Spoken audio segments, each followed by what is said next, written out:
ఏదైతే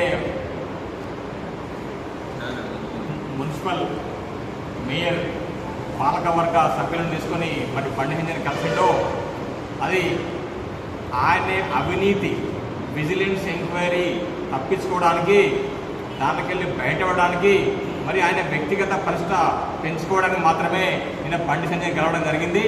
ఏ విధంగా అంటే గడిచిన 4.5 సంవత్సరాల నుండి కూడా కరీంనగర్ మేయర్ సునీల్ రావు గారు బండి సంజయ్ గారిని తిట్టకుండా తిట్టి ₹1 బిల్ల కూడా మున్సిపల్ కార్పొరేషన్ తీసుకురావాలని చెప్పి ఆయన మీద ఆరోపణలు ఇలా సునీల్ రావు మరి ఈరోజు అభివృద్ధి పేరు మీద పాలకవర్గ సభ్యులను మరి తీసుకుపోవాల్సిన అవసరం ఏమొచ్చింది?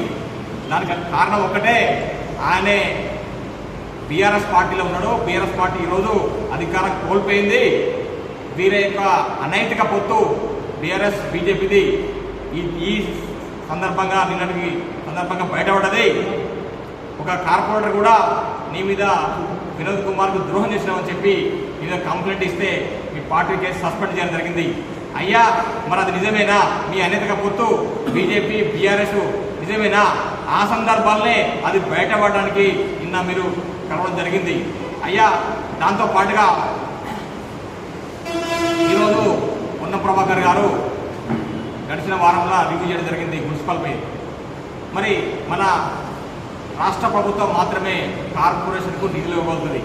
స్టేట్ ప్రభుత్వం డైరెక్ట్గా కార్పొరేషన్ ఇవ్వలేదు. మరి ఈ సందర్భంగా మీరు రివ్యూ పోవాల్సి ఉన్నది. మన కార్పొరేషన్ యొక్క మున్సిపల్ కార్పొరేషన్ అభివృద్ధిని మరి దృష్టి తీసుకుపోయి మరి ఏ విధంగా ముందుకు పోవాలి మీరు ఒక మంచి ఆలోచన చేయాలి. ఆలోచన చేయకుండా మరి పొన్నం ప్రభాకర్కు రివ్యూ చేసే అధికారం లేదని చెప్పి మీరు విమర్శించి మరి ఈరోజు మీరు ₹1 తేలియన్న బండి సంజయ్ని పాలకవర్గ సభ్యులతో కలవడంపై ఉన్న ఒకటి మీ అవినీతిపై విచారణ జరుగుతుంది. కాబట్టి దాన్ని తప్పించుకోవడానికి మాత్రమే మీరు ఈరోజు బండి సంజయ్ కేంద్ర మంత్రి గారిని మీరు కలవడం జరిగింది. అయ్యా మీరు ఏ పని చేసినా కానీ మీ స్వలాభం లేనిది మీరు ఏ పని చేస్తలేరు.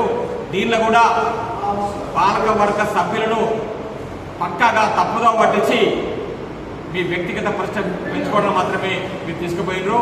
దీనిలో ఎటువంటి కూడా మున్సిపల్కు ఆయన అభివృద్ధి చేసే అవకాశమే లేదు. అది అందరికీ ప్రస్ఫుటంగా తెలుస్తూనే ఉన్నది.